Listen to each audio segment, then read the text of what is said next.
कभी कभी जिंदगी किसी अजनबी मोड़ पर अचानक रुक जाती है और इंसान समझ ही नहीं पाता कि ये रुकना है या किसी नई कहानी की शुरुआत। मेरे साथ भी कुछ ऐसा ही हुआ उस शाम, जब बादलों की हल्की गर्ज थी, हवा में नमी थी और आसमान ऐसा लग रहा था जैसे किसी ने नीले रंग पर चांद की चांदी फेर दी हो। ऑफिस से निकलकर मैं उसी पुराने पार्क में चला गया जहां मैं बचपन से शाम बिताता आया हूँ। वही लकड़ी की लंबी बेंच, वही खामोश पेड़, वही थोड़ी सी जंग लगी स्ट्रीट लाइट। पर उस दिन कुछ अलग था, जैसे हवा भी धीरे धीरे मेरा नाम पुकार रही थी। मैं बैठा ही था कि मेरे पैरों से एक छोटी सफेद पुरानी डायरी छूकर निकली। उसके कोने टूटे हुए, ऊपर हल्के गुलाबी फूलों की फीकी छपी हुई आकृतियां। और जैसे ही वो छुई, मेरे दिल में एक अजीब सी कंपी दौड़ गई।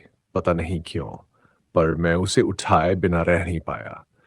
उस डायरी को खोलते ही पहली लाइन थी, मेरा नाम पूनम है और शायद मैं प्यार के लायक नहीं हूं।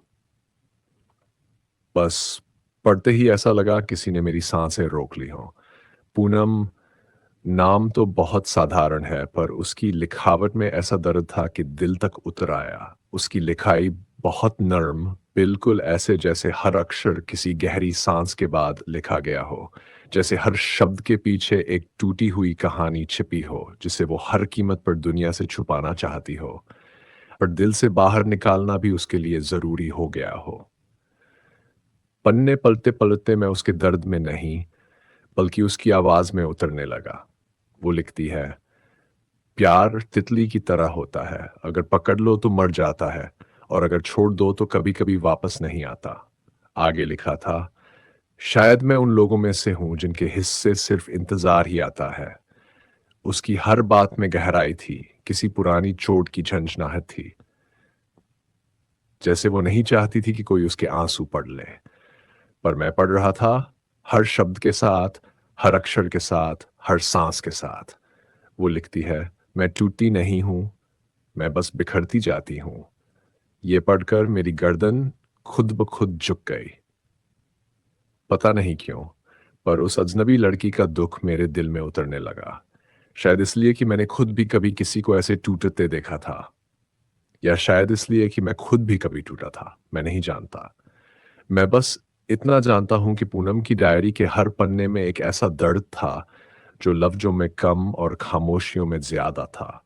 उसकी डायरी में लिखा था कि उसे बारिश पसंद है, पर वो भीगी हुई बारिश नहीं, बस वो पहली हल्की बूंदें जो मिट्टी को जगाती हैं।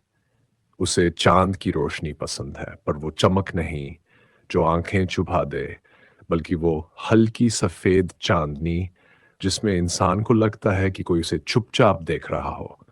उसे फूल पसंद है, पर तोड़े हुए फूल नहीं। और मैं सोचता रह गया, पता नहीं कैसी होगी वो लड़की, कैसी होंगी उसकी आंखें, कितना दर्द छुपाती होंगी। एक पन्ने पर उसने लिखा, मैं किसी से कुछ कह नहीं पाती क्योंकि हर बार जब मैं बोलने की कोशिश करती हूँ, मेरे शब्द ही डर जाते हैं। ये पढ़ते ही मुझे ऐसा लगा जैसे वो मेरे सामने बैठी हो, झुकी हुई आंखों के साथ, बालों की कुछ लटें गालों पर अटकी हुई, होंठ हल्के कांपते हुए, और वो अपने अंदर का तूफान छुपाने की कोशिश कर रही हो। उसका हर पन्ना ऐसा था जैसे किसी ने अपनी रूह को धीरे धीरे उधेड़ा हो। और पता नहीं क्यों, मैं उस दर्द में खोता चला गया। शायद कुछ लोग ऐसे होते हैं जो दिखते जरा से हैं पर अंदर से समंदर होते हैं। और पूनम, मुझे लगता है वो उन्हीं में से एक थी। मैंने डायरी बंद की तो मेरे हाथ कांप रहे थे, जैसे उसमें सिर्फ इंक नहीं, किसी की चीखें, किसी का इंतजार, किसी का अधूरा सपना छिपा हो। उस पल मुझे पहली बार लगा, मैं उसे ढूंढना चाहता हूं, चाहे वो जो भी हो, कहीं भी हो, कैसी भी हो। क्योंकि उसकी लिखावट ने मेरा दिल चुरा लिया था। उसकी खामोशी मुझे अपनी लगने लगी थी। उसकी तकलीफ ऐसे महसूस हुई जैसे कोई बहुत अपना रो रहा हो। मैं उस डायरी को छाती से लगाकर बैठे-बैठे बस एक ही बात सोचता रहा। पता नहीं किसने इसे इतना रुलाया होगा, और क्या वो आज भी कहीं अकेली बैठी होगी, उसी बारिश को देखते हुए जो उसे पसंद थी, पर जिसके भीगने से वो डरती थी। उस डायरी में एक लाइन ने मुझे हिला दिया। काश कोई मुझे पढ़ ले, बेशर्त, बिना मुझे समझने की कोशिश में मुझे और न तोड़े।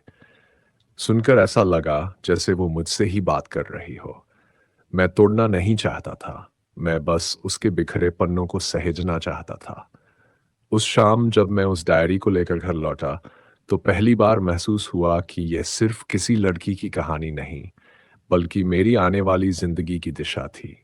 उस रात मैं सो नहीं पाया। बार-बार वही पन्ने, वही लिखावट, वही दर्द, वही सवाल।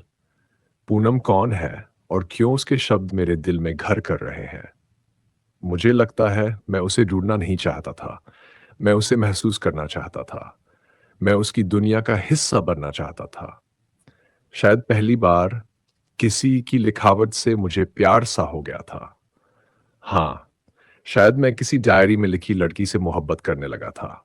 बिना उसे देखे, बिना उसे जाने, और दिल में सिर्फ एक ही आवाज़ गूंज रही थी।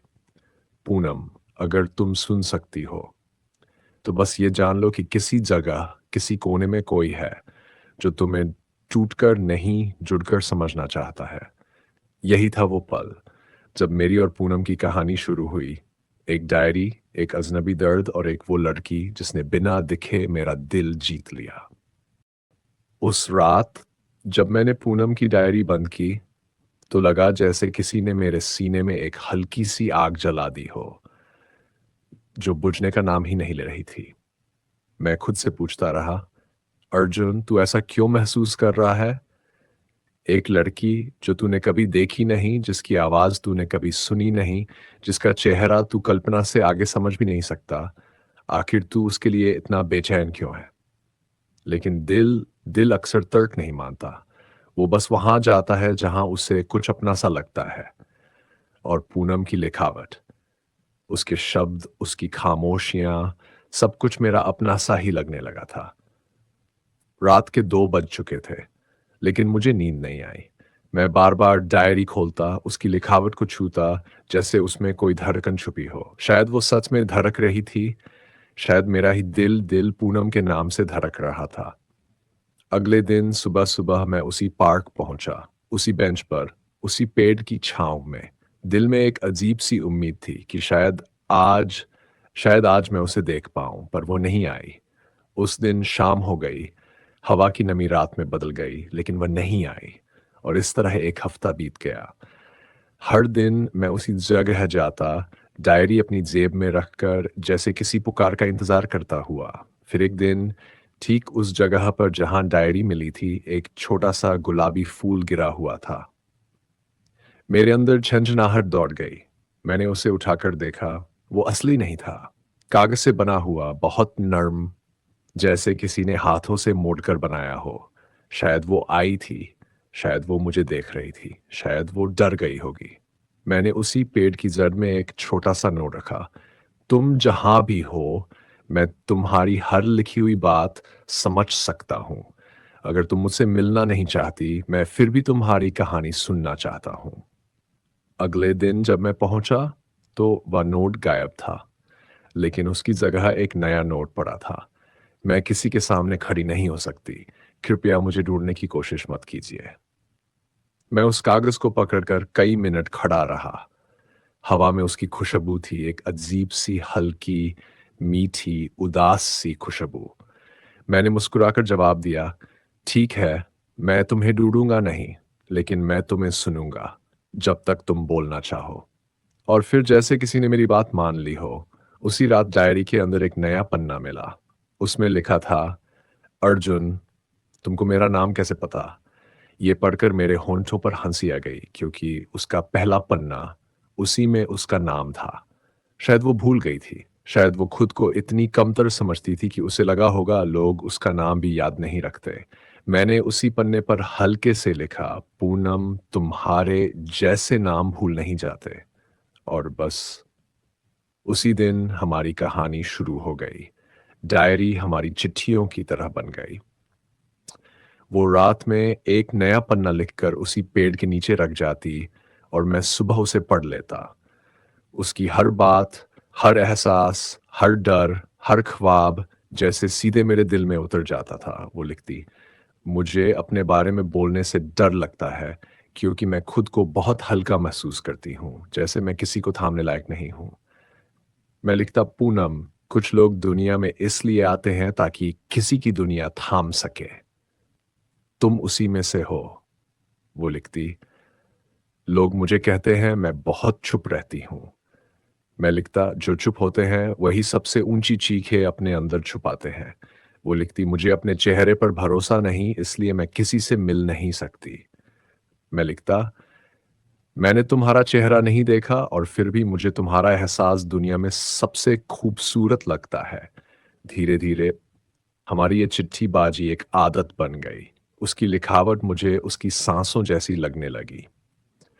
वो जैसे छुपकर मुझे देखती थी, मैं जैसे बिना देखे उसे पहचानने लगा था। कभी कभी वो फूल रख जाती, कभी एक छोटी सी पत्ती, कभी हवा में उड़ता हुआ गुलाबी कागज, और हर बार मेरे दिल की धड़कन थोड़ी तेज हो जाती। मुझे लगता था वो कहीं बहुत पास है, बस खुद को छुपा कर देख रही है, शायद डरती है कि उसे देखकर मैं चले न जाऊं। एक दिन उसने लिखा, अर्जुन, क्या तुम सच में मुझे बिना देखे पसंद कर सकते हो? उस पन्ने को पढ़कर मेरे अंदर जैसे पूरे आसमान की बिजली उतर गई। मैंने जवाब लिखा, पसंद नहीं पूनम, शायद मैं मोहब्बत कर बैठा हूं तुमसे। मैंने ये लिख तो दिया, पर दिल कांप रहा था। पता नहीं वो क्या सोचेगी। लेकिन अगले दिन पहली बार उसने अपने पन्ने में सिर्फ एक शब्द लिखा, धन्यवाद। और उसके नीचे एक छोटा सा दिल बना था। वो दिल बिल्कुल अधूरा सा, जैसे हाथ कांपते हुए बनाया गया हो। लेकिन वही अधूरा दिल मुझे पूरा कर गया। धीरे धीरे उसकी बातें बदलने लगीं। उसकी लिखावट पहले कांपती थी, फिर स्थिर हो गई। पहले हर प्यार वाले शब्द काट देती थी, फिर धीरे धीरे लिखने लगी, मुझे अच्छा लगता है जब तुम मुझे समझते हो, जब तुम मेरे जवाब छोड़ जाते हो, जब तुम मेरे शब्दों को दिल से पकड़ लेते हो। मुझे लगता वो बदल रही थी, वो खुल रही थी, वो अपनी परछाइयों से बाहर आने की कोशिश कर रही थी। और फिर एक रात, जब हवा में हल्की ठंड थी और चांद बिल्कुल पूरा था, उसने पहली बार कुछ ऐसा लिखा जिसने मेरी सांस रोक दी। अर्जुन, क्या तुम कल मुझसे मिलोगे? मेरी आंखें भर आईं। मैं ये लाइन बार बार पढ़ता रहा, जैसे किसी ने मेरे अंदर की सारी बेचैनी खींचकर बाहर निकाल दी हो। मैं बस पेड़ के नीचे बैठ गया, मिट्टी को छुआ, आसमान की तरफ देखा और कहा, हाँ पूनम, 1000 बार हाँ। अगले दिन मैं बहुत पहले पहुंच गया। सूरज ढल चुका था। पार्क में हल्की पीली लाइटें जल चुकी थी। हवा में ठंड थी और मेरा दिल किसी पागल धड़कन की तरह दौड़ रहा था। मैं हर आवाज पर चौंक जाता, हर कदम पर मेरी नजरें मुड़ जाती। और फिर वो आया, एक हल्का सा कदमों का दबाव, जैसे किसी ने बहुत धीमी चाल में जमीन को छुआ हो। मैं मुड़ा और वो वहां थी, पूनम, पहली बार मेरी आंखों के सामने। वो बहुत ज्यादा खूबसूरत नहीं थी, वो बहुत ज्यादा सजदज के नहीं आई थी, वो कोई फिल्मी हीरोइन नहीं थी। लेकिन मुझे पता है, मैंने जिंदगी में उससे खूबसूरत कोई नहीं देखा था। उसकी आंखें बड़ी थीं, पर उनमें दुनिया नहीं थी, सिर्फ गहराई थी। जैसे वो खामोशी जिसका मैं महीनों से पीछा कर रहा था, अब आंखों में बदलकर सामने खड़ी हो। उसके बाल खुले थे, हवा में हल्के हल्के उड़ते हुए। उसके होंठों पर मुस्कान नहीं, बस एक कांपता हुआ डर था, जैसे वो खुद को समेट कर खड़ी हो गई हो और दुनिया से पहली बार कह रही हो, ये मैं हूं, अगर चाहो तो चले जाओ। लेकिन मैं कैसे जाता? मैं तो उसकी लिखावट से ही बंध चुका था, उसके शब्दों से जुड़ चुका था, उसका नाम मेरी धड़कनों में बस चुका था। मैं धीरे धीरे उसकी तरफ बढ़ा। वो पीछे हटने लगी, पर मैंने सिर्फ इतना कहा, तुम बिल्कुल वैसी ही हो जैसी तुम अपनी डायरी में हो। ये सुनकर उसके चेहरे पर जो हल्की सी राहत आई, वो राहत नहीं थी, वो किसी टूटे हुए दिल का यकीन था जो पहली बार किसी ने संभाला हो। मैंने हाथ आगे बढ़ाया और पूछा, क्या मैं तुम्हारा हाथ पकड़ सकता हूं? वो कांप रही थी, पर उसने हाँ में सिर हिलाया। और जैसे ही उसकी उंगलियां मेरी उंगलियों में आईं, ऐसा लगा जैसे दुनिया थम गई हो। हवा की आवाज़ धीमी हो गई, पेड़ों का झूमना रुक गया और मेरे दिल ने पहली बार खुद से कहा, अर्जुन, ये तेरी मंजिल है। हम दोनों उसी पेड़ के नीचे बैठे जहाँ हमारी कहानी शुरू हुई थी। वो बहुत कम बोलती थी, पर उसकी ही खामोशी भी बातें करती थी। मैं उससे सब पूछना चाहता था, पर डर रहा था कि कहीं वो टूट न जाए। मैंने सिर्फ इतना कहा, पूनम, मैं तुम्हें वैसे ही पसंद करता हूँ जैसी तुम हो। तुम जैसी हो, मुझे वैसी ही अच्छी लगती हो, तुम्हें बदलने की ज़रूरत नहीं है। न मेरे लिए, न किसी और के लिए। और पहली बार उसकी आंखों से 2 बूंद आंसू गिरे। ये दुख के आंसू नहीं थे। ये वो आंसू थे जो तब गिरते हैं जब किसी को पहली बार एहसास होता है कि वो अकेला नहीं है। उसने धीरे से कहा, अर्जुन, क्या तुम सच-मुच में मुझे नहीं छोड़ोगे? मैंने उसका हाथ कसकर थामा और कहा, मैंने तुम्हें डायरी के शब्दों में नहीं, अपनी धड़कनों में जगह दी है। ये जगह कोई नहीं ले सकता।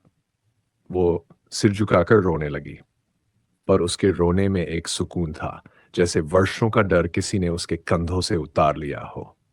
हम घंटों बैठे रहे, कोई बड़ी बातें नहीं की, कोई वादे नहीं किए, बस उसके सिर को मेरे कंधे पर टिकने दिया और उसकी सांसों को धीरे-धीरे शांत होते महसूस करता रहा। उसकी उँगलियों की पकड़ मजबूत होती गई, जैसे वो कहना चाहती हो, मुझे मत छोड़ना, कभी नहीं।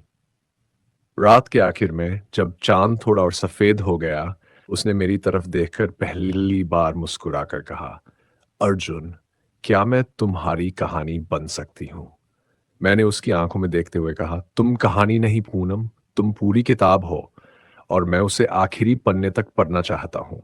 वो मुस्कुराई, आंखें चमक उठीं और उसने अपना सिर मेरी छाती पर टिकाकर धीरे से कहा, तो फिर मैं आज से तुम्हारी हो गई। उस पल, वो पार्क, वो पेड़, वो रात, वो चाँद, सब मेरी ज़िंदगी का सबसे खूबसूरत हिस्सा बन गए और मैं उस लड़की से प्यार कर बैठा, जिसने मुझे बिना दिखे जीत लिया था और दिखाई देकर पूरा कर दिया था। यही मेरी और पूनम की कहानी का वो लम्हा था जब खामोशियाँ मोहब्बत बन गई और मोहब्बत ज़िंदगी।